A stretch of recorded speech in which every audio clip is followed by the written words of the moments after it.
ሰላም ጤና ይስጥልን አድማጭ ተመልካቾቻችን፣ ይህ የአማራ አንድነት ድምፅ ነው። የአማራ አንድነት ድምፅ የተለያዩ አበይት ጉዳዮችን የሚዳስሰው ሳምንታዊ ፕሮግራማችን ይዘን ቀርበናል። የዛሬው ፕሮግራማችን በሰሜን ኢትዮጵያ ያንዣበበውን ጦርነት ስጋትና አንድምታው ላይ እናተኩራለን። በያዝነው ርዕሰ ጉዳይ ላይ እንግዶቻችን አቶ ኃይለ ገብርኤል አያሌው እና አቶ መስፍን አማን ናቸው። አቶ ኃይለ ገብርኤል የመላው አማራ ሕዝብ ድርጅት ከፍተኛ አመራርነትን ጨምሮ በቅርቡ የተመሰረተው የአማራ ፋኖ ብሔራዊ ኃይል ወደ አንድነት እንዲመጣ የአደራዳሪነት ሚና ከተጫወቱ የሀገር ሽማግሌዎች መካከል አንዱ ናቸው። አቶ መስፍን አማንም እንዲሁ የመላው አማራ ሕዝብ ድርጅት የወጣቶች ካውንስል መስራችና የቅንጅት ላዕላይ ምክር ቤት አመራር አባል ነበሩ። አሁን በአሜሪካ ውጭ ሀገር መሰረቱን ባደረገው የአማራ ዓለም አቀፍ ትብብር የህዝብ ግንኙነት ኃላፊ እና የአንከር ሚዲያ የፖለቲካ ተንታኝ ናቸው። ይህን ፕሮግራም በማቀናበሩን ያስከብር ገብሩ አብሬያችሁ ቆያለሁ። እንግዶቼ እንኳን ደህና መጣችሁ። እንኳን ደህና ቆየን። ሰላም አስከብር። በጣም ጥሩ። እንግዲህ በሰሜን ኢትዮጵያ የኤርትራ መንግስትን ጨምሮ ወይም የኤርትራ መንግስትን የሚያካትት መጠነ ሰፊ ጦርነት ይካሄዳል የሚል ዓለም አቀፍ ሚዲያዎች እየዘገቡት ይገኛሉ። ከሀገር ቤትም እንደዚሁ የሀገሪቱን ሰራዊት እንቅስቃሴ መሰረት በማድረግ የጦርነት ሁኔታዎች እንዳሉ እየተዘገበ ነው እና የጦርነት ስጋት አለ። መስፍን፣ አንተን ላስቀድምና ይህ ጦርነት አሁን ባለው ሁኔታ አሁን ባለው የኢትዮጵያ ውስጥ ያለው ሁኔታ ይታወቃል። በርካታ የትጥቅ ትግሎች በመላ ሀገሪቱ ይካሄዳሉ፣ በኦሮሚያ፣ በትግራይ እና በአማራ ክልል። ይሄ ሁኔታ ባለበት ሁኔታ ውስጥ የኤርትራ መንግስትን የሚያካትት መጠነ ሰፊ ጦርነት ይነሳል የሚለው ስጋት ትጋራዋለህ? የዛሬ ላይክ 4 ወር 3 ወር አካባቢ ብጠይቀኝ ሊነሳ የሚችልበት እድል በጣም ጠባብ ነው እልሃለሁ። ምክንያቱም ያን ጊዜ የነበሩት ኦል ኢንዲኬተርስ ነገሮችን የሚጠቁሙ ነገሮች ያን ነገር አያሳዩም ነበር። በተለይ ግን ባለፈው አንድና ሁለት ሳምንት ጊዜ ውስጥ በተለይ ደግሞ ይሄ የውጭ ጉዳይ ሚኒስትሩ ጌዲዮን ጢሞቴዎስ ታስታውሱ እንደሆነ ለኤርትራ ውጭ ጉዳይ ሚኒስትር አንድ ግልጽ ደብዳቤ ልኮ ነበር። እዛ ደብዳቤ ላይ ኤርትራ መሬታችንን ወራናለች ብሎ ግልጽ ክሌም ነው ያቀረበው። በዓለም አቀፍ ግንኙነት አሰራር አንድ ሀገር ድንበሬን አንተ ወራሃል ብሎ ጥያቄ ካቀረበ ለጦርነት የመጨረሻው እንትን ነው፣ ጫፍ ነው፣ በዲፕሎማቲክ ቻናሉ በኩል ማለት ነው። እና ከዛ ወዲህ ደግሞ ያሉት በተለይ በሰሜን ኢትዮጵያ ያሉት ሚሊተሪ ቢልድ አፕ የሰራዊት ግንባታዎች፣ የሰራዊት እንቅስቃሴዎች ነገሩን ከአሳሳቢነት አልፎ ምናልባት መቼ ይሆናል የሚለው ነው እንጂ ጦርነት ሊነሳ እንደሚችል አይ ቲንክ ሁሉም አካባቢውን የአፍሪካን ቀንድ የኤርትራን የኢትዮጵያን ጉዳይ የሚከታተሉ ተንታኞች፣ ተመልካቾች ግምት በጣም ይነሳል ወደሚለው እንትን የሚያዘነብል ነው ያለው። ምክንያቱም ሪቶሪክ ይሄ በኢትዮጵያ መንግስት መካከል በኢትዮጵያ መንግስትና በኤርትራ መንግስት መካከል ይካሄድ የነበረው የቃላት ጦርነት አሁን ሞር ወደ ሰራዊት ወደ ማስጠጋት፣ አንዳንድ ዝግጅቶች ማድረግ፣ መሳሪያ መግዛት የመሳሰሉት ነገሮች እየታዩ ነው እና ይነሳል። እንትኑ ባጭሩ ለመመለስ ይሄ ነው፣ ይነሳል። አቶ ኃይለ ገብርኤል፣ አንተስ ዳሰሳ ምን ይመስላል? የጦርነት የመነሳት እድሉን ጉዳይ ነው። ያው ሊነሳም ይችላል ላይነሳም ይችላል የሚል እንትን ያለኝ። ለምን የጦርነቱ ዓላማና ፍላጎት የኢትዮጵያ ሕዝብ ፍላጎት አይደለም። ምንም አይነት ሀገራዊ ጉዳይ በዚህ ኢትዮጵያ አሁን ባለችበት ሁኔታ እንኳን ከጎረቤት ሀገር ጋር የውስጥ ችግሯን መፍታት ባልቻለችበት ሁኔታ ውስጥ ሌላ ጦርነት ለመጀመር የሚያስችል ምንም ቁመና አይደለም ያለው። የሚያሳዝነው ግን የጦርነቱ መጀመርም አለመጀመርም ወሳኝ የሆኑት የውጭ ኃይሎች ናቸው እና የኢትዮጵያ መንግስት እንደሚታወቀው የዩናይትድ አረብ ኤሚሬት ቅጥረኛ ሆኗል። ጌቶቹ ይሄን ጦርነት አሁን ካለው የቀጠና ቀውስ አኳያ ይፈልጉታል አይፈልጉትም የሚለው መመለስ ይኖርበታል ብዬ ነው የማምነው እና የዩናይትድ አረብ ኤሚሬት እና የአብይ አህመድ አለቆች ፍላጎት ከሆነ ጦርነቱ ይጀመራል። እንደ ኢትዮጵያ መንግስት እንደ ኢትዮጵያ ሁኔታ ከሆነ ግን ይሄን ጦርነት ለመጀመር የሚያስችለው ፈጽሞ አቅምና ሁኔታው ይፈቅድለታል ብዬ አላምንም እና የኛ የሀገራችን የፖለቲካ ሁኔታ የጦርነቱም ሂደት የውስጣዊ ውሳኔ ሳይሆን ሀገር በቀል ሳይሆን ከውጭ የመጣ ስለሆነ ያንን የሚወስነው እንግዲህ ሰሞኑን የተፈጠረውም የቀጠናው ጂኦፖለቲካ እሱ ተንተርሶ ሊመጡ የሚችሉ ሁኔታዎች ጦርነቱን ሊጀምር ያስችለው ይሆናል ወይም ደግሞ ባለበት ሊቆምና ወደ ኋላ ሊመለስም የሚችልበት ሁኔታ ሊመጣ ይችላል የሚል እምነት ነው ያለኝ። ጥሩ ነጥብ ነው ያነሳው አቶ ኃይለ ገብርኤል። ትናንት የተጀመረው በአሜሪካና የእስራኤል መንግስታት መሪነት የተጀመረው የመካከለኛው ምስራቅ ጦርነት በኢራን ላይ የኢራንን መንፈሳዊ መሪ አያቶላ ሆሜኒን በማስወገድ ተጀምሯል። ይህ ጦርነት እንግዲህ መካከለኛው ምስራቅን በሙሉ እያዳረሰ ይገኛል።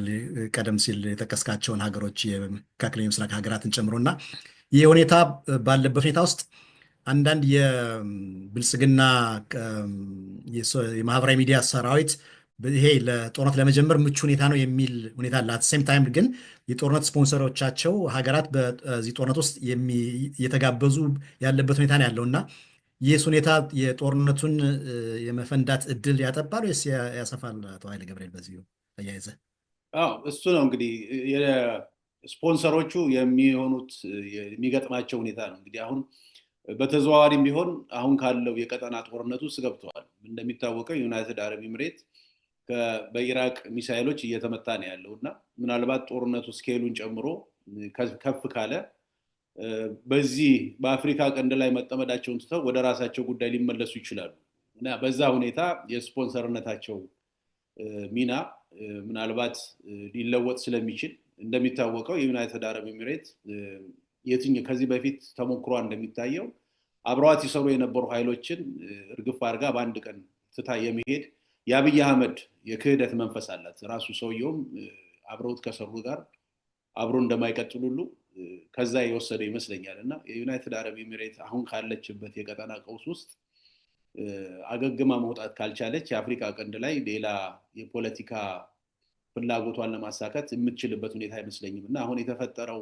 በኢራቅና በአሜሪካ መካከል የተፈጠረው ቀውስ ቀጠናውን ምናልባት ከምንጠብቀው ሁኔታ በላይ ሊለውጠው የሚችልበት እድል ስላለ ጦርነት በዚህ ውስጥ መጀመር ከባድ ነው የሚሆነው። ለአብይ አህመድ ቀላል ይሆናል ብዬ አላምንም። አመሰግናለሁ አቶ ኃይለ ገብርኤል።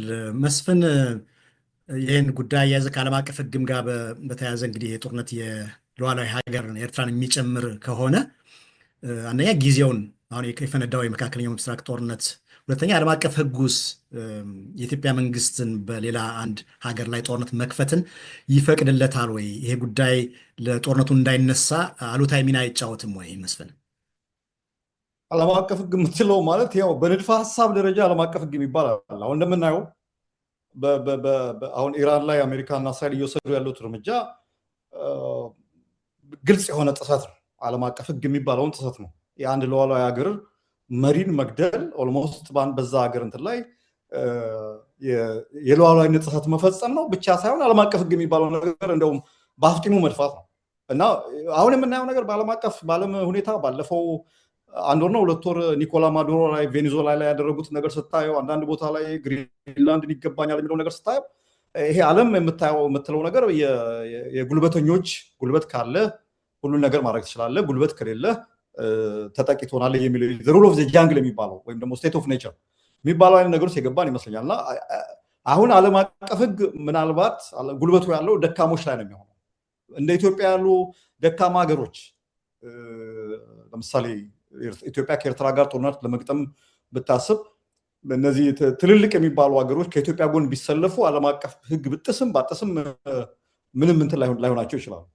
ግን ለምሳሌ እነሱ ይህንን ጦርነት አፕሩቭ ማድረጉት ቢሆን በግልጽ ዓለም አቀፍ ሕግ ተጥሷል ብለው እንዲያው ዋናዎቹ ቀዳሚ ከሳሾች ሆነው የሚመጡት እነሱ ናቸው እና ዓለም አቀፍ ሕግ እንዴት ነው እንዳገባቡ እየሆነ ነው ያለው። አሁን ባለው ሁኔታ ዓለም አቀፍ ሕግ ለሁሉም ተግባራዊ ይሆናል፣ ለሁሉም አፕላይ ይሆናል የምንልበት እንትን ላይ አይደለም ያለው። አንዱ እየተነሳ አንዱን እንደፈለገ ይቀጣቀጣል።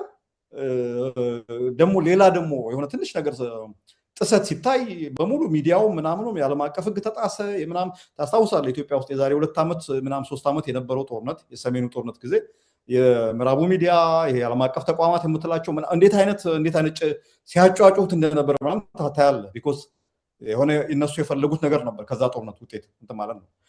አሁን እዚህ ላይ ምናልባት ለውጥ ሊያመጣ የሚችለው ኢትዮጵያ ከኤርትራ ጋር ብትጣላ የትኛው ሌላ ሀያል ሀገር ከየትኛው ወገን ጋር ይቆማል የሚለው እንጂ በእንትን ደረጃ በአንድ ሀገር ላይ ግልጽ የሆነ የይገባኛል ጥያቄ አንስቶ ጦርነት መክፈት በዓለም አቀፍ ግን መጣስ ነው። ስለ መርሁ ካወራን ማለት ነው። ግን መርሁ እስካሁን እንደምናየው በሁሉም ማስረጃዎች እንደምናየው መርሁ በተግባር እንደየሁኔታው እንደየአገባቡ ተግባራዊ እንደሚደረግ ነው እና አይ ዶንት ቲንክ ይሄ ነገር እንትን የሚል አይመስለኝም። አቶ ኃይለ ገብርኤል እዚሁ ርዕስ ላይ እዚሁ ጉዳይ ሳንወጣ የኤርትራ መንግስት ይዞታ ነፃነት ሀገር ከተመሰረተ ጊዜ ጀምሮ ምርጫ አድርጎ የማያውቅ በሰብአዊ መብት ጥሰት የሚከሰስ መንግስት በመሆኑ አብይ አህመድ የበለጠ አድቫንቴጅ አለው። በምዕራባዊ የተጠላ መንግስት ስለሆነ አብይ አህመድ ጦርነት ቢከፍት ብዙ ሀይ የሚለው አካል የለም የሚል ጉዳይ አለ።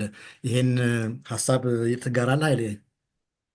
እንግዲህ ይሄ የተለየ ሁኔታ እሱ የኤርትራውያን የመንግስታቸውን የፖለቲካ አቋም የመወሰንና የመናገር መብት ያላቸው እነሱ ናቸው። እንደ ጎረቤት ሀገር ምናልባት የኤርትራ ጉዳይ ከዚህ በፊት ጀዋር መሐመድ ጥሩ አድርጎ ሲያስቀምጠው የሰማሁት የኤርትራ ጉዳይ የውጭ ጉዳይ አይደለም፣ እንደ ውስጥ ጉዳይ መታየት አለበት የሚል ነጥብ ነው። ያንን ሀሳብ እኔም በጣም ነው የምጋራው።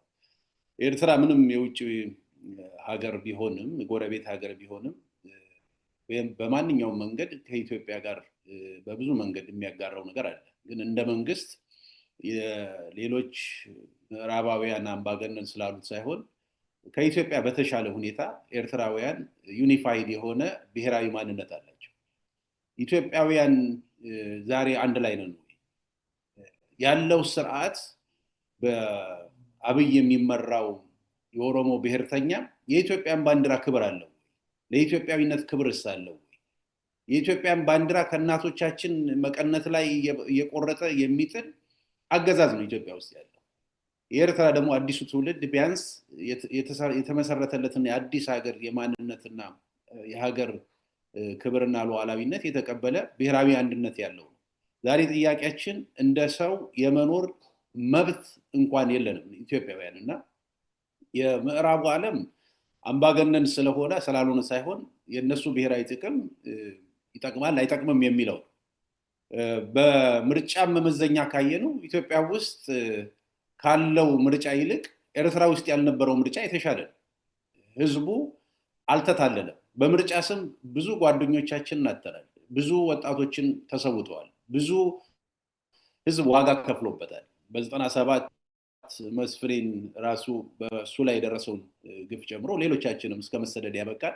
ምርጫ የተባለው ጨዋታ እና ምርጫ ኢትዮጵያ ውስጥ ቀልድ አምባገነኖችን ህጋዊ ከማድረግ ውጪ ትርጉም የለውም እና የኤርትራ መንግስትን ምርጫ የማያደርግ ብለው በተለይ የብልጽግና ሰዎች ሲተቹ በጣም አስቂኝ ነው። እነሱ ምርጫን ባህሪንም የሚያውቁ ለዛም ለመናገር ቁመና ያላቸው አይደሉም እና የኤርትራ ሁኔታ መወሰን ያለበት የኤርትራ ፖለቲካ ዲሞክራሲያዊ ነው አምባገነን ነው ማለት የሚችለው ህዝቡ ነው።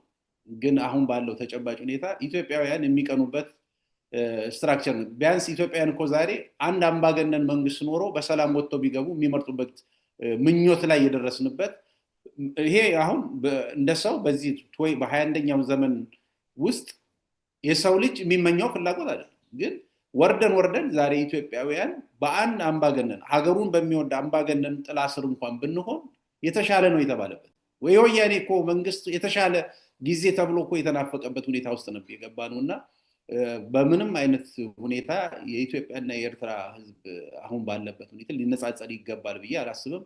የሚነጻጸሩበትም ሁኔታ ውስጥ አይደለም ብዬ ነው የማስበው። አመሰግናለሁ ኃይለ ገብርኤል። መስፍን፣ ይሄ ጦርነት እንግዲህ ላለፉት 2 ዓመታት የአማራ ክልልን ህዝብ በጅምላ እየጨፈጨፈ ያለ ፍጅት ያስከተለ ጦርነት እየተካሄደ ነው ያለው። የአማራ ህዝብ ከዛ በፊትም በነበረው በህወሓት ጋር በተደረገው ጦርነቱ ከህወሓት ጋር ቢሆንም ጦርነቱ አማራና አፋር ክልል ድረስ ተሻግሮ መጥቶ ከፍተኛ ዋጋ አስከፍሏል። እዛ ባለፈም የጠቅላይ ሚኒስትር አብይ አህመድ መንግስት ወደ ስልጣን ከመጣ ጊዜ ጀምሮ የአማራ ህዝብ በመላ ሀገሪቱ እረፍት አጥቶ በሰብአዊ በክብሩ ተገፎ የመኖር ህልውናው አደጋ ውስጥ የገባበት ሁኔታ ነው ያለው እና ይሄ ጦርነት አሁን አድማሱን አስፍቶ እየመጣ ያለው ጦርነት የአማራን ህዝብ ተጋድሎ ጋር ያለው ሁኔታ እንዴት ይታያል? ለአማራ ህዝብ ይሄ ጦርነት ይዞት የሚያመጣው በረከት ነው ወይስ ዕዳ ነው? ይሄን በሚመለከት እስኪ እንገምግመው መስለን። ማንኛውም ጦርነት ዕዳ ነው ይዞ የሚመጣው፣ በረከት ይዞ አይመጣም። ዝም ብለን ስናስበው አሁን ይሄ ጦርነት አይ ቲንክ ብዙ ዓላማዎች ያሉት ይመስለኛል። አንደኛው ቅድም ኃይሌ የጠቀሰው ነው፣ የውጭ ስፖንሰሮች ያሉት ጦርነት ይመስለኛል። የተባበሩት አረብ ኤምሬትስ፣ የተለያዩ አረብ ኤጀንቶች ፕሮባብሊ የአፍሪካ ቀንድ ላይ የራሳቸው የሆነ ማሪታይም የባህር የበላይነት የባህር ዶሚኔሽን መፍጠር የሚፈልጉ ይመስለኛል። ስለዚህ የዛን ዓላማ ለማሳካት ነው አንደኛው ይሄ ጦርነት የሚካሄደው። ሁለተኛው አብይ አህመድ በኢትዮጵያም በምስራቅ አፍሪካም የሱን የበላይነት የኦሮሞ ኢምፓየር የኦሮሞ ብልጽግና የሚያስበውን የኔም ብለውን ኢምፓየር ለመመስረት እነዚህ ኃይሎች በተለይ አሁን ስጋት ይሆናሉ የሚላቸው የአማራ ፋኖ፣ የትግራይ ውስጥ ያለው ታጣቂ ኃይልና የኤርትራ መንግስት ናቸው እና እነዚህን ኃይሎች ካላጠፋ ይሄ ወደፊት ሊፈጥረው የሚያስበው ፍጹም የሆነ የበላይነት ፍጹም የሆነ የማይገሰስ ገዥነት እውን ሊሆን አይችልም። ስለዚህ እነዚህን በስትራቴጂ እንትን ማድረግ ነው የሚሆነው።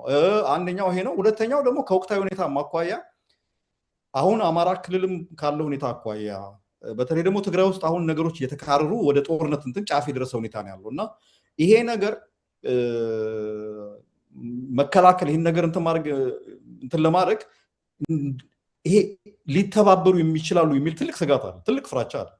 ስለዚህ ይሄ ትብብር ተፈጥሮ ስልጣኑን ከሚያጣ የሚያስበውን ይሄ ትልቅ ኢትዮጵያ ላይ በአፍሪካ ቀንድ ላይ ትልቅ ኢምፓየር የመፍጠር የኦሮሞ ብልጽግና የበላይነት የሰፈነበት ትልቅ ኢምፓየር የመፍጠር እንትን ሊያደናቅፍ የሚችል እንትንን ቀድሞ ፕሪኤምፕቲቭ በሆነ መንገድ ለመከላከል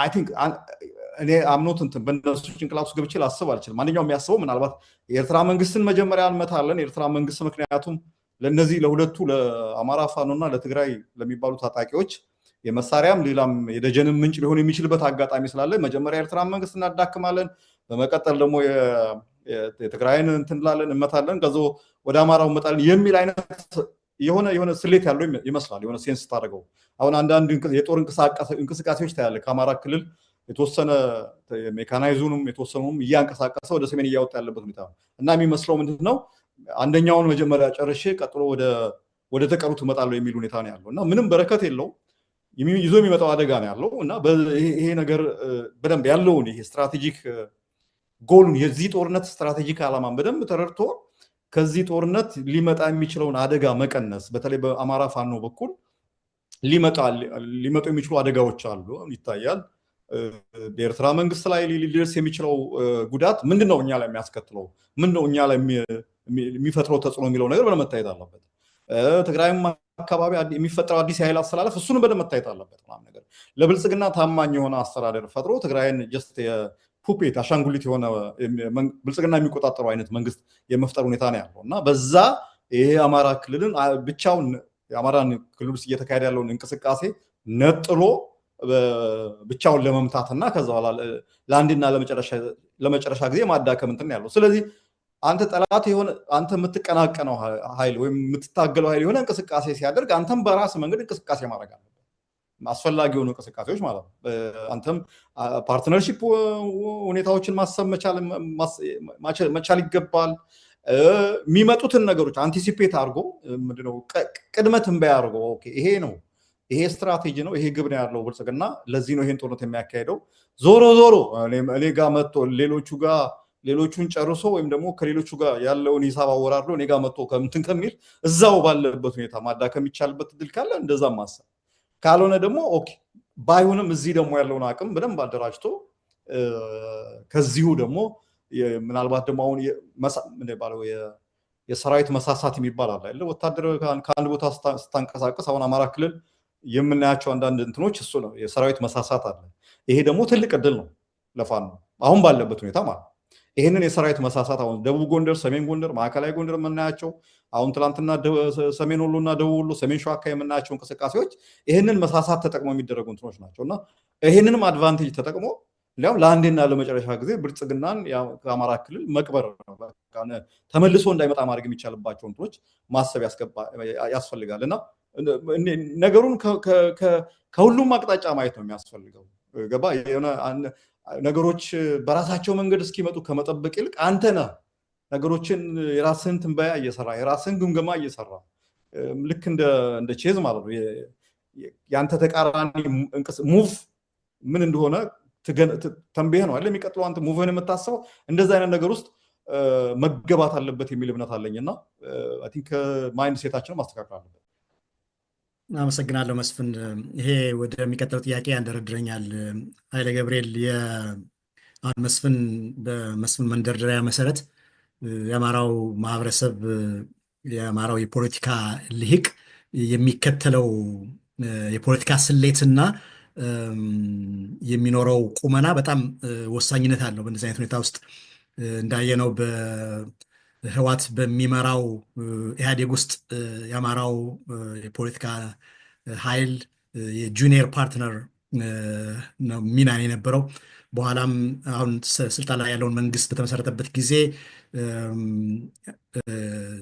ተመሳሳይ ፖዚሽን ይዞ ለበለጠ እልቂት የተዳረገበት ሁኔታ አለ የአማራው ማህበረሰብ እና ሀገር ቤት ውስጥ የትጥቅ ትግል ላይ የተሰማሩ ፋኖች ወደ አንድነት መምጣት አንድ ጥሩ ስኬት ወይም ደግሞ አንድ እርምጃ ወደፊት አድርገን ልንቆጥረው እንችላለን። ነገር ግን ስቲል ገና በሚገባ በተለይ በውጭ ያለው የአማራው ማህበረሰብ አንድነት የአማራው ማህበረሰብ የውስጥ አንድነት ወሳኝ ነው። በዚህ ጉዳይ ላይ በሚኖረው የኃይል አሰላለፍና በሚኖረው የፖለቲካ ፍትጊያ ውስጥ የአማራው ማህበረሰብ የሚገባውን ድርሻ ወይም የሚገባውን ድርሻ እንዲያገኝ የአማራው ማህበረሰብ ያለው የፖለቲካ አሰላለፍ ወሳኝነት አለውና ምን ተግባራት ይጠብቁታል የአማራው ማህበረሰብ ሀገር ቤት ውስጥ ያለውን የትጥቅ ትግል ወደ አንድነት ከማምጣት እና አንድ የፖለቲካ አመራር ያለው አንድ በወታደራዊ እዝ ያለው የታጠቀ ኃይል ከመፍጠር በተጨማሪ ሌሎች ሁኔታዎች ምን ሁኔታዎችን ይጠብቁታል? በዚህ እየተቀያየረ ባለው የሀገራዊ ጉዳይ ውስጥ የበይ ተመልካች እንዳይሆንና ወደፊት አሁን ያለው የህልውና አደጋ ተቀልብሶ ሁሉም ኢትዮጵያውያን ጋር በእኩልነት የሚኖርባትን ሀገር ነው የሚሻው እኔ እንደሚገባኝ አማራው ማህበረሰብ እና ይህን አቺቭ ለማድረግ ምን ተግባራት ይቀሩናል? በጣም ከባድ ጥያቄ ነው። ብዙ መሰራት ያለባቸው ነገሮች አሉ። አሁን ቅድም አንተ ስታነሳው በብልጽግና በህወሓት ዘመን ጁኒየር ፓርትነር ነበር ብአዴን። ዛሬ ግን አይደለም። በፓርትነርም ደረጃ አይደለም፣ በተላላኪነትም እንኳን ለማስቀመጥ የሚከብድ እጅግ በጣም የወረዱ ራሳቸውን የሸጡ ሰዎች ያሉበት ስብዕናቸው በጣም የወረደ ውክልናም አይደለም ራሱ ሰብአዊ ክብርም ራሳቸው የሸጡ ሰዎች ነው ያሉት እና በዛ አይነት ሁኔታ ውስጥ ነው ያለው። ጥሩነቱ የአማራ ህዝብ ብአዴን የሚባለውን አንቅሮ ተፍቶታል። በምንም መንገድ ከዚህ በኋላ ህልውና ኖሮት በዛ ህዝብ ውስጥ የፖለቲካ ስራ ይኖረዋል ብዬ አላምንም። ነገር ግን አሁን ካነሳው ጥያቄ ወሳኙ በጣም በደንብ መሰራት የሚኖርበት አንድ በውጪ የዲፕሎማሲው፣ የፋይናንስ፣ የአደረጃጀት ወጥ የሆነ ድርጅቱን የሚመጥን ትግሉን የሚመጥን በእውቀት በብቃት በችሎታ ላይ የተመሰረተ አደረጃጀት ይጠይቃል። በውጪ እንግዲህ ያንን ይሰሩበታል ብለን እየጠበቅን ነው። እንዲሁም በዲፕሎማሲው መስክ ከፍተኛ የዲፕሎማሲ ስራዎች ይጠይቃል። ዲፕሎማሲ እንግዲህ በጣም ብዙ ዘርፈ ብዙ የሆኑ ነገሮች አሉት። አንዳንድ መሳሪያዎችን እንኳን ለማግኘት ገንዘቡ እንኳን ቢኖር ዲፕሎማሲ ያስፈልጋል እና በዛም ደረጃ በጣም መንቀሳቀስ ያስፈልጋል። በሀገር ውስጥ ደግሞ የፖለቲካ ስራ መሰራት አለበት። ዛሬ ሚሊሻ የምንለው የራሳችን ወንድሞች የሚወጉን ተገቢ የፖለቲካ ስራ አልተሰራም። ሚሊሻው በወንድሙ ላይ የሚዘምተው ይሄ ስርዓት አደጋ መሆኑን አለመረዳቱ እና እዛ ላይ ከፍተኛ የፖለቲካ ስራ መሰራት መቻል አለበት። አማራውን ብቻ ሳይሆን አሁን የሰሜን ችግር አድርገው የሚወስዱ አንዳንድ ልሂቃንም አሉ ከደቡብ አካባቢ የሚሰማ የሰሜኑ ህልውና መዳከም ደቡቡን እንደሚያስጨፈልቀው ማወቅ ያስፈልጋል እና እዚህም ላይ መስራት አለብን። ሰፊ የፖለቲካ ስራ መሰራት አለበት በሀገር ውስጥ በትጥቅ ትግል በኩል አመርቂ ስራዎች እየተሰሩ ነው። ወጣቱ እየሰለጠነ ነው፣ እየተደራጀ ነው። እንደሚታወቀው ፋኖ እስካሁን ድረስ ይሄ ነው የሚባል የውጭ እገዛ ኖሮት ሳይሆን ከአገዛዙ በሚማርከው መሳሪያ ነው እየታጠቀ ያለው እና የፖለቲካ ትግሉም ጎን ለጎን በስፋት መካሄድ አለበት። እስካሁን ድረስ ፖለቲካ ተጀምሯል ማለት አንችልም እና ህብረተሰቡም ያለው ግንዛቤ ያን ያህል ሁኔታውን የሚመጥን ነው፣ ችግሩን የሚመጥን ነው ብሎ ለማሰብ ይከብዳል እና ሰፊ የፖለቲካ ስራ መሰራት አለበት። ሰፊ የፖለቲካ ስራ ሲሰራ አይደለም በሚሊሻ የሚሰማራውን ኤሊቱ ይሄ በብልጽግና ጉያ ውስጥ የገባውን ህብረተሰብ ራሱ ለነገ ዋስትና የሚኖረው ለህይወቱ ትርጉም የሚኖረው ለራሱ ለህዝቡ ቀርቶ ለራሱ ህይወት ትርጉም የሚኖረው ከህዝቡ ጋር ሲሰራ መሆኑን ማወቅ የሚችለው ጠንካራ የፖለቲካና የፕሮፓጋንዳ ስራ ሲሰራ ነው። በዛ በኩል ረፍዶብናል ብዬ አስባለሁ። የውጭውም እንደዛው ስራ እየተሰራ ነው ማለት አይቻልም። በውጭ ያለው የአማራ ዲያስፖራ በእውቀትም በገንዘብም በሁሉ በጣም ሰፊ አቅም ያለው ማህበረሰብ ነው እና ይህንን ሞቢላይዝ አድርጎ ለትግሉ በሚመጥን ደረጃ ላይ ማደራጀትና ማዋቀር ጊዜ የሚሰጠው አይደለም። ይህንን እንግዲህ የፋኖ አመራሮች እየሰሩበት እንደሆነ ምንም ገነዘባለሁ። እንዲሁም እንግዲህ የፖለቲካ ስራውንም እንዴት መስራት አለባቸው የሚለውን እሱም በጣም ብዙ እገዛ ይፈልጋል። እንግዲህ የፋኖ አመራር በአብዛኛው በሚመጣበት ተደጋጋሚ ጦርነቶች ነው እያስተናገዱ ያሉት። ቀላል ጦርነት አይደለም፣ ሰፊ የሆነ ጦርነት ነው እየተካሄደ ያለው እና በዚህ ውስጥ እያደራጁም እየታገሉም የፖለቲካ ስራ እየሰሩም ለመሄድ የሚገብዳቸው ሁኔታ ስላለ በሚዲያ በፖለቲካውም በዲፕሎማሲውም በኩል በውጭ ያለው ዲያስፖራ ለማገዝ ከበቂ በላይ ቁመናም አቅምም አለው ብዬ አስባለሁ። ግን አደረጃጀት የለውም። ባለመደራጀቱ እስካሁን ይህ ነው የሚባል ስራ መስራት አልቻለም። እሱ ላይ ግን መሰራት አለበት። እሱን መስራት ካልተቻለ ትግሉን ውጤታማ ለማድረግ ይከብዳል ብዬ ነው የማስበው። አመሰግናለሁ ኃይለ ገብርኤል። ተመልካቾቻችን እየተከታተላችሁት ያለው የአማራ አንድነትን ድምፅ ነው። የአማራ አንድነት ድምፅ እያዘጋጀ የሚያቀርብላችሁ በተለያዩ አበይት ጉዳዮች ላይ እየተዘጋጀ የሚቀርበው ሳምንታዊ ፕሮግራም ነው እየተከታተላችሁ ያላችሁት። እንግዶቻችን አቶ ኃይለ ገብርኤል አያሌው እና አቶ መስፍን አማን ናቸው። መስፍን ወደ አንተ ልምጣ። ኃይለ ገብርኤል እንደገለጸው በዲፕሎማሲው መልክ እና ሌሎች ቀሪ የፖለቲካ ተግባራትን አንስቷል። ቅድም እንዳልኩት የአማራ ሕዝብ የሚታገለው ህልውናውን አስገብሮ ከሁሉም ኢትዮጵያውያን ጋር በእኩልነት እና በዲሞክራሲያዊ እና በፍትሃዊነት ላይ የተመሰረተ ሀገረ መንግስት መፍጠር ነው የሚና ሌሎች ኢትዮጵያውያን ተመሳሳይ ፍላጎት ያላቸው ኢትዮጵያውያን በተለይ ደግሞ የኢትዮጵያ አደረጃጀት ሀገረ ምንድነው በኢትዮጵያ አደረጃጀት ውስጥ ያሉ ወይም በኢትዮጵያነት ነው የምንታገለው የሚሉ ልሂቃን አሉ እና እነዚህ ኃይሎች ከአማራ ህዝብ የትግል አጀንዳ ጋር ተመጋጋቢ እና ተደጋጋፊ የሆነ ጉዳይ ነው ያላቸው። ነገር ግን ይሄ እየሆነ አይደለም እና ይሄ እኛ ከአማራው ልሂቃን እነሱን ለማሳተፍ አለመቻላችን ነው ወይስ እነሱ ወደኛ ለመምጣት እየመጡ አይደለም? ይሄን ማንሰላሰልና ማስተሳሰሪያ ይጠይቃልና በዚህ ጉዳይስ ምን አይነት ስራዎችንስ ማን መስራት አለበት ብለህ ታስባለህ? ያ በጣም አመሰግናለሁ። የመጀመሪያው ስራ የቤት ስራ የውስጥ ስራ ነው። ራስን ማጠናከር። ራስን ካላጠናከርክ ለሌሎች አለኝታ ለሌሎቹ ደህንነት ዋስትና ልትሆን አትችልም እና እነሱም አይፈልጉም። በጣም በግልጽ መነጋገር አለ። የሚፈለገው ጠንካራ የሆነ ኃይል ነው አይደለም። ስጠነክር ነው ወዳጅም ሊያደርግ የሚፈልገው ፓርትነርም ሊያደርግ የሚፈልገው ከአንተ ጋር አብሮ መስራት የሚፈልገው የሚመጣው ያኔ ስጠነክር ነው። አንተ ካልጠነከርክ አንተ ዝም ብለህ በትንንሽ ነገር ጊዜን የምታጠፋ ከሆነና ፈቅ የማይል የትግል እንትን ውስጥ ካለ ማንም ይታደገኛል ብሎ ወይም ደግሞ ከእሱ ጋር ፓርትነርሺፕ ወይም ደግሞ አጋር ሆናለሁ ብሎ ወደ አንተ አይመጣም።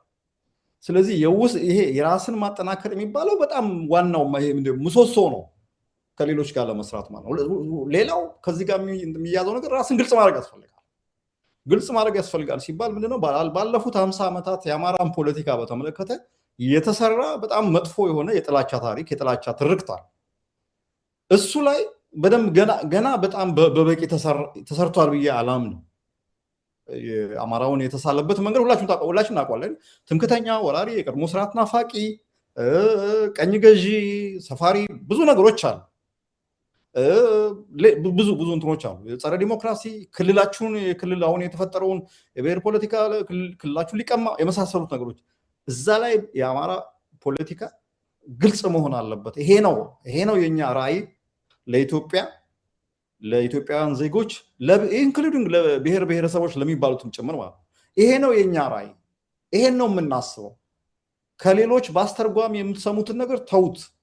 ሌሎች የሚነግሩ ስለኛ አሁን ችግሩ እኮ ነው። ስለ አማራ ኤሊት ስለ አማራ እንቅስቃሴ ሌሎች ናቸው እንዲህ ነው ብሎ ዲፋይን የሚያደርጉት የሚገልጹት ማለት ነው። ራሱን ግን ገልጾ በደንብ አልገለጸም ባይ ነኝ። እሱ ላይ በደንብ ከተሰራ ቅድም እንዳልኩ የውስጥ ጥንካሬውና ይሄ ራስን ግልጽ የማድረጉ ነገር ከተሰራ ምንም የሚያግደው ነገር አይኖርም። ምክንያቱም እንትኑ አብሮ እንትን ይላል። በጣም የሚባሉ ቀላል ነው። አማራ ራዕይ ተገነጠለ ራሱን ችሎ ከኢትዮጵያ ተለይቶ ሌላ ሀገር መመስረት ወይ ደግሞ አንድን ብሔር ቦታ ወይም አንድ ቦታ ቀምቶ እንትን ማድረግ አይደለም። የጋራ ሀገር ይኑረን ነው፣ ሌላ ነገር አይደለም። ተከባብረን እንኑር ነው። አትግደሉን፣ አታጥፉን፣ ህልውናችንን አትንኩብን ነው። አሁን መጀመሪያ ቤዚክ መሰረታዊ ጥያቄ እሱ ነው። ህልውናችን አደጋ ውስጥ ነው። ስለዚህ ህልውናችንን ማስከበር አለብን። ህልውናችንን ካስከበርን ከሌሎች ጋር አብሮ ለመኖር ችግር የለብንም። ችግር የሆነው አሁን የተፈጠረው የፖለቲካ ነባራዊ ሁኔታ ማለት ነው። የብሔር ፖለቲካው ህገ መንግስት የመሳሰሉት ነገሮች እና እዛ ላይ ግልጽ መሆን ያስፈልጋል። እዛ ላይ ግልጽ መሆን ከተቻለ እኔ የአማራ ፖለቲካ በራሱ ማግኔት ነው። ማግኔት ሆኖ ሌሎቹን ይስባል ብዬ ነው የማስበው። እንዲያውም ጥሪ ማድረግም ላይ ይጠበቅበት ይችላል። ሌሎችን ሊስብ ይችላል። በግልጽ እነጋገር ኢትዮጵያ ውስጥ አሁን እንዲያውም አማራ በቁጥርም በጥንካሬም ደህና ስለሆነ እንጂ እኮ ሌሎቹ እኮ ድምፃቸው አይናገሩት እንጂ እኮ የመዋጥ የመሰልቀጥ ብዙ ችግር እኮ አለ። ምስራቅ ኢትዮጵያ፣ ምዕራብ ኢትዮጵያ አንዳንድ ክልሎች እኮ አካባቢ አንዳንድ ኤሊቶች አካባቢ የምትሰማው ነገር በጣም አስጊ ነገር ነው። የመስፋፋቱ የመሬት ቅሚያው የበላይነት አዲስ የሆነ ልዕለ ካልቸር የመፍጠሩ ነገር የመሳሰሉት ነገሮች ማለት ነው፣ ባህል የመፍጠሩ ነገር። ስለዚህ እኔ እነዚህን ነገሮች ላይ መስራት ከተቻለ የአማራ ኤሊት ራሱን ግልጽ ማድረግ አለ። ይሄን ነው የምንፈልገው። ይሄን ነው የኛ ኢትዮጵያ የኛ ራዕይ ይሄ ነው። የኛ የምንታገለው ለዚህ ዓላማ ነው ብሎ ራሱን መግለጽ ከቻለ አይ ቲንክ በዛ ሌሎች እንደዚህ ነው እንደዚህ ከሆነማ ይሄ ከኛ ጋር አብሮ ይሄዳል። ዋስትና ነው። ይሄ ባልሆነበት ሁኔታ እንዳልኩ ነው ላለፉት 50 ዓመታት አማራ ሲባል በውጭውም ኃይል በውስጡም ኃይል የተቀረጸው የተሳለው እንትን ዲፋይን የተደረገበት መንገድ በጣም የተሳሳተ ነው እና አንዳንዶቹ እንዲያውም ተቀብለውት እንደ ሃይማኖት ይዞት ያሉበት ሁኔታ ነው እና እዚህ ላይ መስራት ከተቻለ የአማራ የህልውና ትግል አሁን ካለበት ፈርስት ይሄ ህልውናን ከማስከበር ደግሞ ሁለተኛው ፌዝ ኢትዮጵያ በጋራ ተከባብረን ሁላችንም መብታችን ተጠብቆ ምንኖርባት ኢትዮጵያን እውን የማድረግ እንትኑ ወደዛ መሄድ ይችላል የሚል እምነት አለኝና ይሄ ነው እንትኑ። ኃይለ ገብርኤል ከዚሁ ተያያዥ የሆነ ጥያቄ ላንሳ። አሁን መስፍን ያነሳቸው ጉዳዮች ይመስለኛል የሚገለጹት እና መነሻው የፖለቲካ ፕሮግራም ወይም ማንፌስቶ ወይ ደግሞ ሮድማፕ እንደዚህ አይነት ሁኔታዎች ናቸውና የአማራው ማህበረሰብ በእነዚህ ጉዳይ ላይ ያለው ዝግጁነት ምን ይመስላል? የተዘጋጁ ለሀገር ቤት የፖለቲካ ፍጆታም ወይም ለዲፕሎማሲም ልንጠቀምባቸው የሚገልጹ የአማራውን ትግል መነሻችን ይሄ ነው መድረሻችን ይሄ ነው የሚሉ ፍኖተ ካርታዎች አሉ አሁን ባለው ተጨባጭ ሁኔታ? እንግዲህ የአማራ ትግል ቅድም መስፍኔ ገልጾታል። የሁሉ ነገር መስብ ሌላው ኢትዮጵያዊነትን ያቀፈን የአማራ ህዝብ ትግል ከበፊትም ጀምሮና አሁንም የአማራ ህዝብ ትግል ከኢትዮጵያ ጋር ምንም እንደሌሎች ብሔርተኛ ድርጅቶች ችግር የለበትም። መዳረሻው በኢትዮጵያ አንድነት ከሌሎች ጋር መኖር ነው። ነገር ግን ይሄ ፖለቲካ ስራ ገና በደንብ ተሰርቷል ማለት አንችልም። ማኒፌስቶ ወጥቶ የድርጅቱ ፕሮግራም በዝርዝር ወጥቶ እንግዲህ ድርጅት የተፈጠረው አሁን ባለፉት 3 ዓመታት ውጊያ ላይ ነበርን እንጂ ፖለቲካ እየተሰራ ነበር ማለት አይቻልም። እንዳውም መነሻዬ መድረሻዬ በሚለው ያንን የርዕዮተ ዓለም ቀለም ቀብተው የራሳችን የአማራን ትግል እንደግፋለን የሚሉ ሚዲያዎችም ልሂቃንም ያንን በተዛባና በተበላሸ መንገድ ሲከፋፍሉበት ነበር የቆዩት። ፈጽሞ የርዕዮተ ዓለም ልዩነት የለም፣ የአመለካከት ልዩነት የለም፣ ያገላለጽና ያካሄድ ነው። ግን የቡድን ሁኔታ ተፈጥሮ ስለነበረ ህብረተሰቡን ኮንፊውዥን ውስጥ ከተውታል። ልክ የርዕዮተ ዓለም ልዩነት እንዳለ ፈጽሞ የዛ አይነት መሰረታዊ ነገር ችግር የለም። ነገር ግን አሁን እሱ መሰራት ያለበት ወጥ ድርጅት ተፈጥሯል። ሜዳ ላይ የፋኖ አደረጃጀት መልክ ይዟል። የአማራ ህዝብ ትግል ተገቢውን ቁመና ላይ እንደርሷል ማለት እንችላለን። አመራር የሚሰጠው ቡድን ሰይሟል፣ ድርጅት ፈጥሯል። ነገር ግን የፖለቲካው ስራ አልተጀመረም። ምንድነው የምንፈልገው? የአማራ ህዝብ ትግል መነሻና መዳረሻው ምንድነው የሚለው ፋኖ በደንብ የተሰነደ የፖለቲካ ፕሮግራም አውጥቶ ያንን ለሌሎችም ለአማራውም የሚሰጥበት ጊዜ ያስፈልገዋል ብዬ አስባለሁ። ገና አዲስ ድርጅት ነው ያለው። ቅድም እንዳልኳቸው ነው ድርጅት የሚመሩት የፖለቲካውንም የወታደራዊንም ጉዳይ የያዙ ስለሆነ እንዲህ አይነት ነገሮችን ቶሎ ሰርተው ላያቀርቡ ይችላሉ። ግን ያንን መስራት አለባቸው። ያ ካልተሰራ ሌሎችንም ላሰባሰብ አንችልም። በእኔ ባለኝ ግንዛቤ እና ቅርበትም የተለያዩ በደቡብ በጋምቤላ በአፋር ያሉ የሶማሌ ወንድሞቻችን የፋኖን ጥሪ የሚጠብቁ እንዳሉ የሚያገኙዋቸው አሉ። የሚፈልጉትም ነው። የፋኖ ትግል ኢትዮጵያውያንን የሚያቅፍ በመሆኑ ተዘጋጅተው የሚጠብቁት በርካታ ኃይሎች አሉ። ነገር ግን በምን ማዕቀፍ እንዴት አብረን እንሰራለን የሚለው አይ ቲንክ የፋኖ አመራሮች እየሰሩበት ነው። ያ ሲመጣ መልስ ይሰጣል ብዬ አስባለሁ። ግን ያ እስካልተሰራ ድረስ አሁን ባለው ሁኔታ ይሄ ነው ማለት አይቻልም። አመሰግናለሁ ኃይለ ገብርኤል። መስፍን፣ አንተ በአመራርነት የምትሳተፍበት የአማራ ዓለም አቀፍ ትብብርን ጨምሮ ሌሎች ዲያስፖራ ቤዝድ የሆኑ ድርጅቶች አሉ፣ ሚዲያዎች አሉ።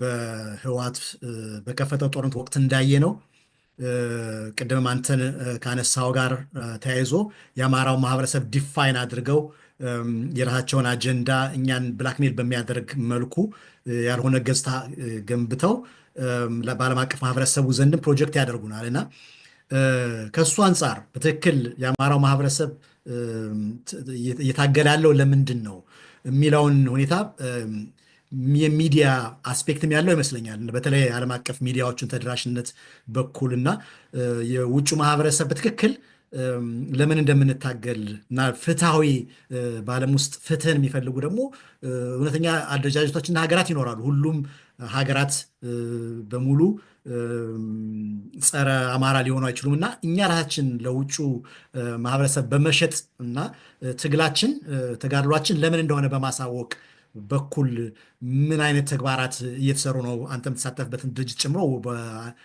ባለህ በሚዲያ እና የዓለም አቀፍ ዳሰሳ ምን ላይ ነን? ምንስ ይቀረናል? እሱም በተመለከተ ምንም ነገር እንዳልልህ ያው ትንሽ እየተሰራ ያለበት ሁኔታ ነው ያለው። ግን የተወሰኑ ሙከራዎች ናቸው አሉት። አሁን ባለው ሁኔታ ስንገመግመው ለምን እየተሰራ ነው ብለን ራሳችንን ማመጻደቅ ምናምን ራሱ ውድቀት ነው አሁን ባለው ሁኔታ። ምክንያቱም የምናየው ነገር ገና ምንም የተለወጠ ነገር የለም። እኔ በየቀኑ የጉግል ኒውስ የኢትዮጵያ ዜናዎች በጣም ይመጡልኛል በየቀኑ አለው እና ዓለም አቀፍ ሚዲያ የምትላቸው እነዚህ ሮይተርስ፣ ቢቢሲ ምናምን ነገር በቃ አማራ ክልል ውስጥ እየተካሄደ ያለው ላለው 2 ዓመት የፈጀ አክቲቭ የሆነ ጦርነት እና ሌላ ቦታ ኢትዮጵያ ውስጥ ለምሳሌ ትግራይ ልትለው ይችላል ምናምን ያለው የዘገባ መጠን ምናምን ስታየው አንዳንዴ በጣም ጭንቅላትን ያስይዛል። ምንድን ነው ይሄኛው? ይሄ ኦልሞስት በጣም ትልቅ ክልል ነው። በሰብአዊ ቀውስም በጣም ብዙ ነገር ሊያናገር የሚችል ነው። ይሄ ክልል ከተተራመሰ አይደለም ምስራቅ አፍሪካ በአጠቃላይ ብዙ ችግር ውስጥ ሊገባ የሚችልበት ሁኔታ ነው ያለው ምናምን ነገር ነው። ግን አሁንም ትኩረቱ የሚዲያው የምናምኑ የሰብአዊ መብት ሪፖርቶቹ ምናምን እንትኑ ትኩረቱ ሌላ ቦታ ነው ያለው እና ይሄ ክፍተት አለ። ይሄም ክፍተት አንደኛው እኛ ባለመስራታችን የመጣ ነው። ግን ደግሞ ዝም ብለን የዋህም መሆን የለብንም። እነዚህ ምዕራባውያን የመገናኛ ብዙሃን ተቋማት፣ የሰብአዊ መብት ድርጅቶች፣ መንግስታቶችም ጭምር እንደው ዝም ብለው አውት ኦፍ ቻሪቲ እንዲሁ በደግነት ለእኛ እንትን ብለው ይቆረቆራሉ ብለንም እዛ አይነት የዋህነት ውስጥ መግባት የለብንም። በነገራችን ላይ እኔ እሱን ነገር ስራ ስንሰራ እሱን ነገር ማወቅ አለብን። እነዚህ ሰዎች ሰብአዊ መብት ወይም ደግሞ የሆነ ነገር ብለው መጮ የሚጀምሩት ኢንተረስት አንድ የሚፈልጉት ነገር እዛ ቦታ ላይ ካለ እነሱን የሚጠቅም የነሱን የጂኦፖለቲካል ኢንተረስት የሚያሳካ ወይም ደግሞ ለነሱ ወደፊት የሆነ ፖለቲካ ምናምን ስራ የሚጠቅም ነገር የሚታያቸው ከሆነ እንዲያውም ያልሆነውን ነገር ያልተፈጠረውን ነገር ፈጥረውም ዜና ላይ ያደርጉ የሚችሉበት እንዳለ ነገር ማወቅ ያስፈልጋል። እና ዝም ብለን እንዲህ የዋህነት መግባት የለብንም። አንደኛው ነው።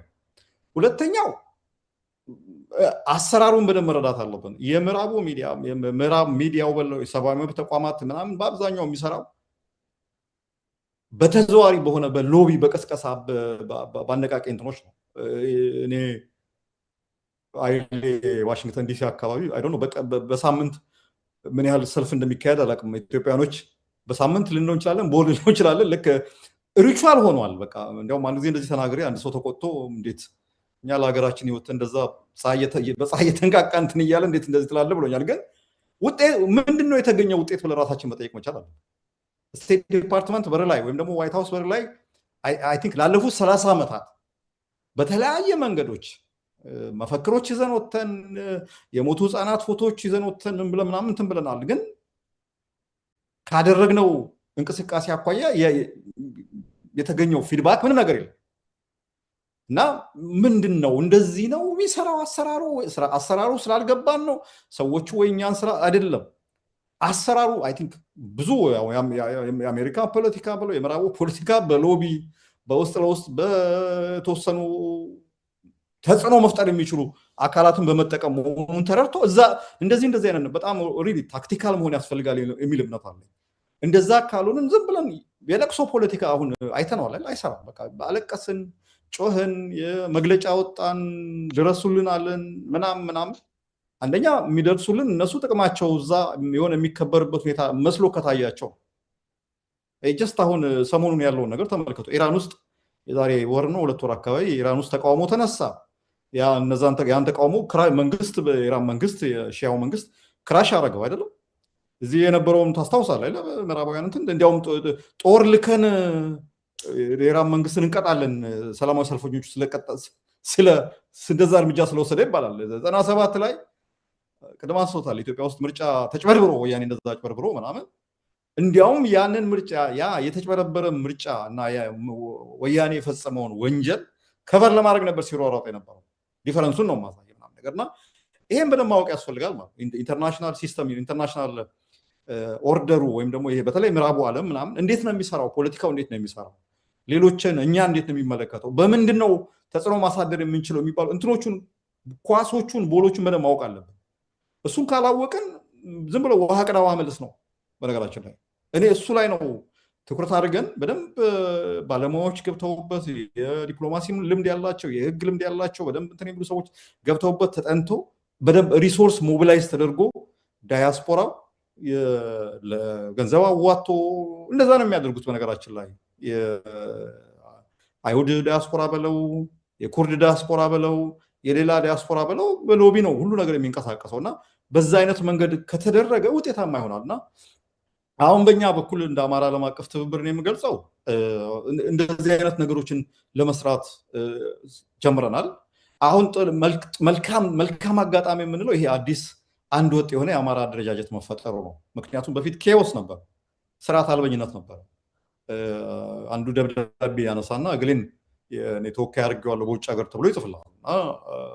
እሱም ተወካይ ነው። አንደኛውም የአንድ የምዕራብ የጎንደር ፋኖ፣ የወሎ ፋኖ፣ የሸዋ ፋኖ እያንዳንዳቸው የራሳቸው ተወካይ አይነት ነገር የሚመስል ነገር አላቸው እና አንድ የሆነ ሎቢ እንኳን እናድርግ ብንል ኮሄረንት የሆነ የተቀናጀ አንድ የሆነ ወጥ የሆነ መልክት ማስተላለፍ የማንችልበት ሁኔታ ነው የነበረው። አንድ ሰው እዚህ አውሮፓ ዩኒየን ትልቅ ሰው ናቸው፣ ስማቸው መጥቀስ አልፈልግም፣ ግን ሄደው ትልቅ ተጽዕኖ ማሳደር የሚችሉ ሰው ናቸው። ሄደው ያሏቸው ነገር አዳመጧቸው፣ ግን እኮ የትኛው ፋኖ ነው እርሶ የትኛውን ፋኖ ነው የሚወክሉት ነው ያሏቸው። ማለት በዚህ አይነት ሁኔታ ማለት እና አሁን ይሄ የተፈጠረ መልካም አጋጣሚ አለ። ይሄ መልካም አጋጣሚ ቅድም ኃይለ ገብርኤል ያለው ነገር ማለት አገር ቤት የተፈጠረው አንድነት ዳያስፖራ ላይ ዱፕሊኬት መደገም አለበት፣ መፈጠር አለበት። ዳያስፖራ ላይ ወጥ የሆነ ዓለም አቀፍ የአማራ ፋኖ የአማራ ዓለም አቀፍ ዲያስፖራ አስተባባሪ አካል መፈጠር አለበት። ያ አካል ከተፈጠረ ያለው የሪሶርስ ብክነት ይቀንሳል። የተለያዩ የሚደረጉ ጥረቶች ዱፕሊኬሽን አይኖርም። እኔ በዚህ ሳምንት አውሮፓ ዩኒየን ደብዳቤ ይጽፋለሁ፣ የሚቀጥለው ሳምንት ሌላ ግሩፕ ይጽፋል። ሰዎቹንም ኮንፊውዝ ነው የምናደርገው። እንደዛ አይነት ነገር እንትን ይላል። ኢቭን የሰው ኃይል እውቀት ብዙ በነገራችን ላይ የአማራ ኤሊትን የሚያክል አቅም ያለው ኢትዮጵያ ውስጥ እንኳን በኢትዮጵያ ምስራቅ አፍሪካም ውስጥ የለም። ግን ስላልተጠቀምንበት እንዲሁ ባክኖ ነው እንትን ያለ ዝም ብሎ እንትን ያለው ማለት ነው። እና የእውቀት ብክነት ራሱ ይቀንሳል። ያለን የገንዘብ አቅም የተለያዩ ድግግሞሾችን ማስቀረት ይቻላል። የእውቀት ብክነት የተለያዩ ነገሮችን ማስቀረት ይቻላል። እና እነዚህን ለማድረግ እየሰራን ነው።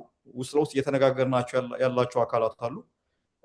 ከዚህ ቀደም የተጀመሩ ኢኒሼቲቮች አሉ። በነገራችን ላይ አንድ ማነው እንትና አየለ ሙላት አንድ ቲያትር አለው በጋሜ መቅረት የሚል እንትን አለው። አንድ ስለ ኢትዮጵያ ሲተች በጋሜ መቅረት ነው። ሁል ጊዜ የመጣው አካል የነበረውን አፍርሶ ነው እንደ አዲስ የሚጀምረው። እና እንደዛ አይነት ባህል ቀርቶ ባለው ላይ ኮንስትራክት ማድረግ በተሰራው ላይ የተሰራውን አፕሪሺየት አድርጎ እነዛን ሰዎች አፕሪሺየት አድርጎ ወደሚቀጥለው መሄድ የሚባለው ነገር ላይ በዛ እምነት አለና እንደዚህ የምናስባቸው ነገሮች አሉ። ግን በቂ ነው ብዬ አላምንም። በነገራችን ላይ እንደዛ ነው።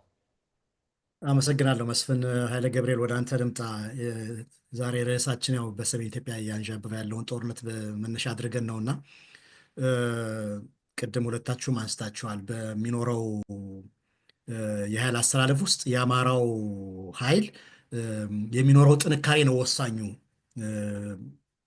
የሚል ጉዳይ አንስታችኋል እና ከዚህ ጋር በተያያዘ ብዙ ኢትዮጵያውያን ከህወሓት ጋር ስቲል ስጋት አላቸው። አዎ ብልጽግና ስልጣን ላይ ሆኖ አሁን ያለንበት ደረጃ ላይ አድርሶናል። የአማራን ህዝብ ተነግሮ ለማያልቅ እልቂት ውስጥ ዳርጎናል። ግን ስቲል ህወሓት የአማራን ህዝብ አካሎ ሰብአዊ መብት ሲጥስ የኖረ ሲጨፈልቅ የኖረ ወደፊትም እኛን ተረማምዶ እንደገና ያጣውን ስልጣን ከያዘ ከዚህ የባሰ ግፍም ሊፈጽም ይችላል የሚል ስጋት ያላቸው ሰዎች አሉ እና ይሄ ሁሉ ነገር ግን እንደገባኝ ሁለታችሁን ባነሳችሁ ነጥብ ላይ የአማራው ህዝብ በሚኖረው የፖለቲካ ቁመና ላይ የሚወሰን ነው የሚል ይዘት ያለው ሀሳብን የሰነዘራችሁ ሁለታችሁም እና በዚህ ዙሪያ እናጠቃል። ይህ ጦርነት አይቀሬ ከሆነ የአማራው ልሂቅ የአማራው ማህበረሰብ ከዚህ ጦርነት የበለጠ ተጎጂ እንዳይሆን ወደ መንግስት ወደ መቀየር የሚሄድ ከሆነ አዲስ በሚመሰረተው መንግስት ውስጥ ወሳኝ ሚና እንዲኖረው ለማድረግ ትኩረት ይደረግባቸው ይገባል የምንላቸውን ጉዳዮች በማንሳት እናጠቃል። ኃይለ ገብርኤል እንግዲህ ይሄ አላያንስን በተመለከተ ያን እንትን ያልከዋል። ህወሓትንም ብዙ ተብሏል።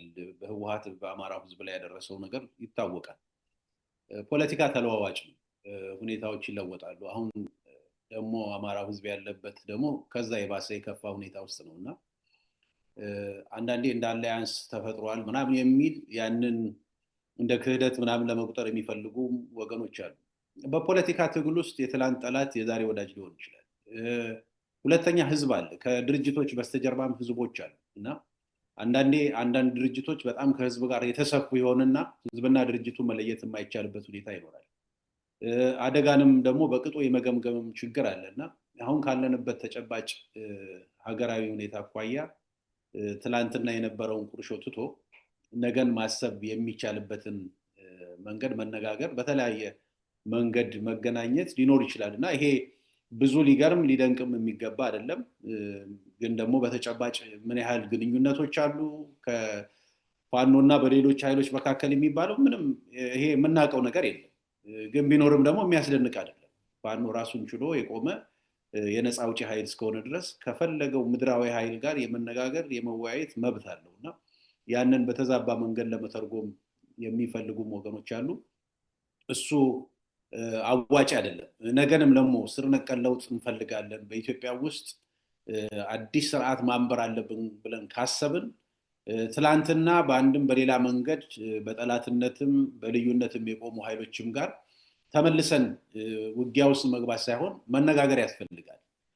የሀገራችን የፖለቲካ ሁኔታ፣ አደረጃጀታችን፣ መዋቅራችን፣ ህገ መንግስታችን ምን መምሰል አለበት የሚለውን የሚወስነው ፋኖ ብቻ አይደለም መላው የኢትዮጵያ ህብረተሰብ ነው እና በዛ ውስጥ ደግሞ ለመሳተፍ የሚችሉ የተለያዩ ማህበረሰቦችም ስለሚኖሩ እሱን ግምት ውስጥ ያስገባ ግንኙነት መጀመር ዛሬ አለበት። ከኦሮሞም ወንድሞቻችን ጋር፣ ከትግራይም ወንድሞቻችን ጋር፣ ከደቡቡም ከአፋሩም ጋር መሰራት ያለበት የፖለቲካ ስራ እየተሰራ መሄድ መቻል አለበት። በዛ ሂደት ውስጥ ትናንትና የነበረ ቁርሾ የማይፈታ አድርጎ መቀጠል አይቻልም። በፖለቲካው ዓለም ዘላቂ ጥቅም እንጂ ዘላቂ ጠላትነት የለም እና ህዝባችንም ደግሞ ያሳለፈው የጦርነት የሰቆቃ መጣት በጣም ረጅም ነው። ይሄንን በአንድ በእርቅ በሰላም መፍታት ይገባልና እኔ እንደ ፋኖ ወደፊት እንደ አማራ ህዝብ አሸናፊም ሆኖ ለመውጣት አሸናፊም ሆኖ ሲወጣ በጣም ብሔራዊ እርቅ ያስፈልጋል ብዬ አምናለሁ። በህዝቡ መካከል እርቅ ያስፈልጋል፣ መነጋገር ያስፈልጋል፣ መታረቅ ያስፈልጋል።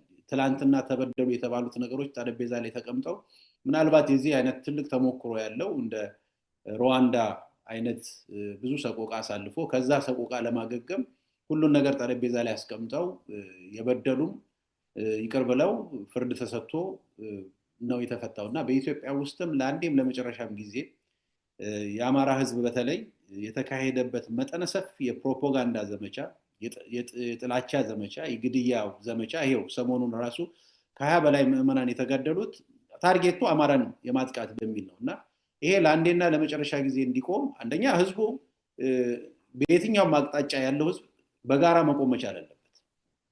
በጥገናዊ ለውጥ በምርጫ በብሔራዊ ይሄ እርቅ ኮሚሽን ምናምን በሚባለው ሊፈታ የሚችል አይደለም። ለአንዴም ለመጨረሻም ጊዜ ሁሉም ኃይሎች ተነጋግረው ተግባብተው የሚፈቱት ብሔራዊ እርቅ ያስፈልጋል። ያን ብሔራዊ እርቅ ለማምጣት ደግሞ ለዛ የሚመጥን ቁመና ይዞ ማውጣት ያስፈልጋልና የአማራ ትግል በአሸናፊነት እንዲወጣ ኢትዮጵያ ከውድቀት እንድትወጣ የፋኖን ትግል መደገፍ የአማራው ብቻ ሳይሆን የሌሎችም ማህበረሰቦች ድጋፍ ያስፈልጋልና እኔ ያንን ነው የማስበው። ብሔራዊ እርቅ ለኢትዮጵያ ያስፈልጋል። ያን ግን ለማድረግ መጀመሪያ አሸናፊ ሆኖ መውጣት ተገቢ ነው። አሸናፊ መሆን ካልቻለን ከዛ ውጪ ምንም አማራጭ የለም።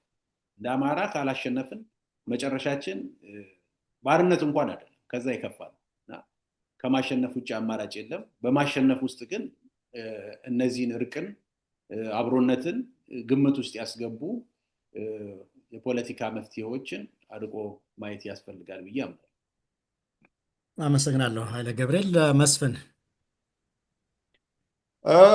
አሁን ይሄ ቅድም ያልኩት ነገር ነው። ይሄ አሁን የሚመጣው በሰሜን ኢትዮጵያ ውስጥ የሚካሄደው ሊመጣ የሚችለው ጦርነት ወደ እንትናልም የለ ገል ምንድን ነው ወደንም ጠላን ትንሽ እንትን ነውና ወደንም ጠላን አፌክት ያደርገናል፣ ይመለከተናል። በነገራችን ላይ የዳር ተመልካች መሆናችን ነው የማትችልበት ምክንያቶች ብዙ ምክንያቶች አሉ። አንደኛ ብልጽግና ነው ሄዶ የሚዋጋው። አሁን ባለው የኢትዮጵያ የነባራዊ የፖለቲካ ሁኔታ በቀጥታ የአማራ ህዝብም በአማራ ህልውና እንትን ላይም ቀጥተኛ ዳይሬክት አደጋ ሆኖ ያለው ብልጽግና ነው።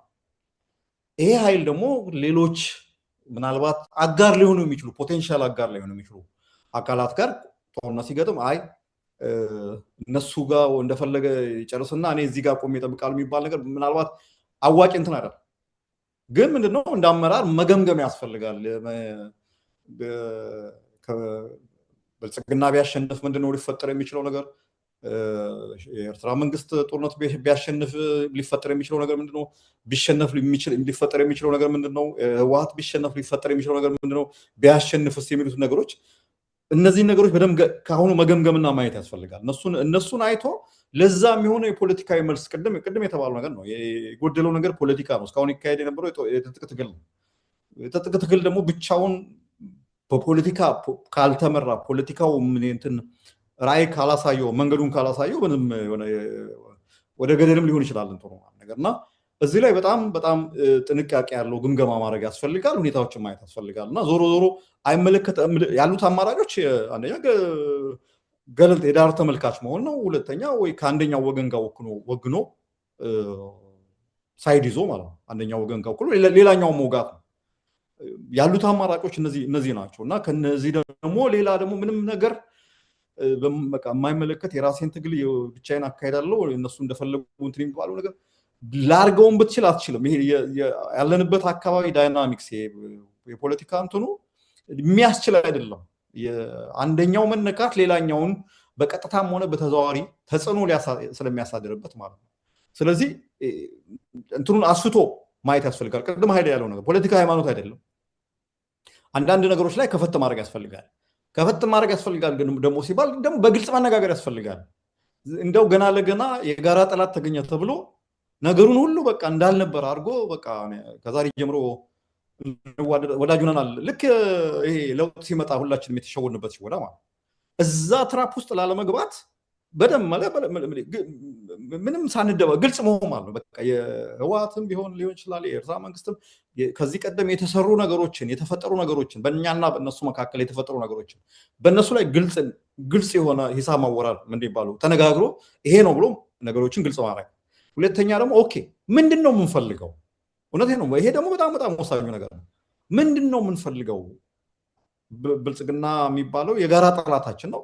ብልጽግና የሚባለውን የጋራ ጠላታችንን ብናሸንፈው ምንድን ነው የእናንተ ቅድም ያልኩት ቪዥን ራዕይ ምንድን ነው? ለኢትዮጵያ፣ ለአካባቢው፣ ለአፍሪካ ቀንድ ምንድን ነው ራዕያቸው? እሱ ነገር ላይ በግልጽ ማነጋገር ያስፈልጋል።